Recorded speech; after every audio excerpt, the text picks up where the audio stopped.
So as you guys know, I've been a proud owner for my Tiger 4 GTS. During this ownership, I get a lot of questions regarding my car or some Porsche 911s too. Questions like, is it worth flipping? How's it maintenance? Is it very fast? Stuff like that. So I just want to use this video and kind of go through these myths and see if I can bust a few. So if you guys are interested, let's go take a look. First myth, is there a break-in period for the Porsche 911? Yes and no. If you have a GT car, let's say GT3, GT3 RS, there is. There's a 3,000 kilometer break-in period. During that time, you're not supposed to rev over 5,000 RPM. So when your engine was first built, the engineers do like a vigorous test to make sure your engine passes all these tests, to make sure there's no leakage, all the gears runs good. So there's actually two main reasons for this break-in period.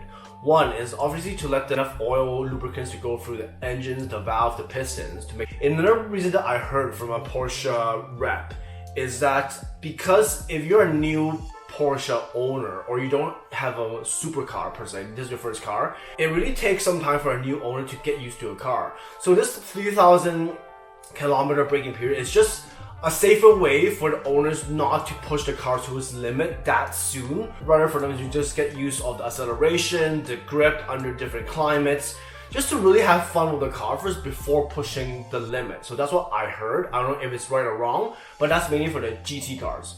For my car, the Tiger 4 GTS, apparently there's no break-in period. If you did watch my previous video, I did do the break-in period anyway because it's my first Porsche car. I really like it. It took me over 2 years to actually get this car. So to me, it's my new baby. I just want to cherish it as much as I can. For my car, the 992 Tiger 4 GTS, I actually did follow the protocol, right? So for the first 3,000 kilometers, I didn't rev more than 3,000 to 4,000 RPM. I just kept it in the middle. I can if I really want. It's my first Porsche. I just really want to cherish it. And I'm actually glad that I did. Although it doesn't sound that powerful, 475 horsepower manual.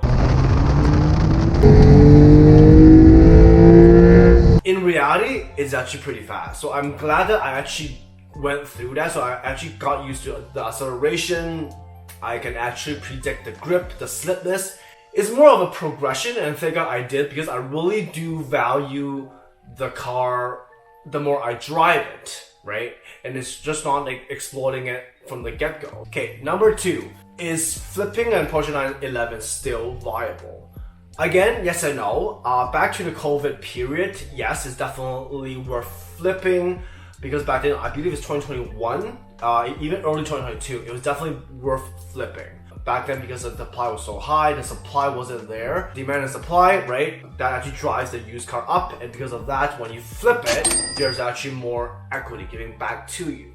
Fast forward to now, 2024, in Canada, in Ontario, luxury tax was actually introduced in late 2022. All cars over the 100K mark, there will be an additional 20% tax tacked on that. So whatever's over the 100K, you get 20% tax on top of that. And on top of that, you get tax too. So it's like tax on tax. So because of that, flipping a car is actually not really viable right now. Of course, you do get the really collectible cars, let's say the R8 V10, GT3, of course GT3 RS. Those ones you can still flip it. It's just there's more restrictions right now, and because of the luxury tax, you would not make as much as before. Another important point to actually point out, for really rare cars like the 911 ST and the car, those ones Porsche actually put a no flip. Within the first year, you cannot sell the car. So you can only lease it. If you do sell it, you will get tacked on, I think, around 50,000 Canadian or US, I'm not sure. But you will get tacked a penalty fee. So that's what Porsche does to actually prevent people from flipping it. So if you do have a car that you want to flip, definitely ask around. Definitely ask your Porsche rep. Just to make sure it's actually worth your while before you're actually flipping it. So myth number three, 911s are a really good DD car and they can replace an SUV. Yes, again, yes and no, depends on which car. For the Tiger 4 GTS, the car that I have, kids can fit at the back, adults no. Main reason is the target bar at the back, it actually takes another 2 inches off your seating height. So even for me, I'm 5'7", 5'7 and a half. If I'm sitting at the back seat, I actually have to crunch down, so I can't really sit up straight. So for kids, yes, absolutely, even for longer rides. For adults, maybe not. If you have the cab or just the coupe, it might be slightly better, but still you can't really compare to an SUV. Trunk size, there is none. There's only a front at the front, and again, there's actually not much space. Yes, you can buy like a snowboard add-on that you can actually, like a suction cup to suction on the back, but in no way it can replicate an SUV. So if you're going for an IKEA run and whatnot, definitely a not. It's a good DD, but you just can't replace an SUV with that. Next myth, you can outrun any car in front of the red light. Not really. The Porsche 911 is one of the best cars you drive on the racetrack, and it's still like a good daily driver. On a straight line, not so much. Porsche does not push for a 0 to 100 sprint. Yes, it's pretty impressive on paper. That's not what Porsche is looking for. Porsche is aiming to make the Porsche 911 the best sports car on the track. From a sprint from a 0 to 100, not like it's still one of its priorities, but it's not the main priority. The main priority is on the track. It will excel any other car within that price limit, which they absolutely do. And push their engine at the back on top of the rear axle. You can choose a rear wheels bias or all-wheel drive, but it's more about the drive, the agility, how agile it is, the steering wheel, the braking. That's what the Porsche 911 is. It's not just from a stop sign or a red light just to slow anyone else. If you want something like that, go get an electric car, go get a Civic Type R, go get like a Nissan GTR. Next myth, if you're ordering your 911 from scratch, always use a resale value on selecting your options. Again, yes and no. That's what I kind of did, but halfway through, I just figured out it's not going to really work. The main reason is there's so many buyers out there. It's so hard to actually satisfy every buyer when you're trading your car in, if you're trading your car in. So when I was building my Tiger 4 GTS, I wanted to have the best resale. I wanted to have options that people would like. But after going through all the options, it's really hard because each buyer has each of their own wants. You can only do so much that you can do, and some options that you don't want, but because you're afraid of resale, you want to get it. I don't really think it's that necessary to put that much emphasis on the next buyer.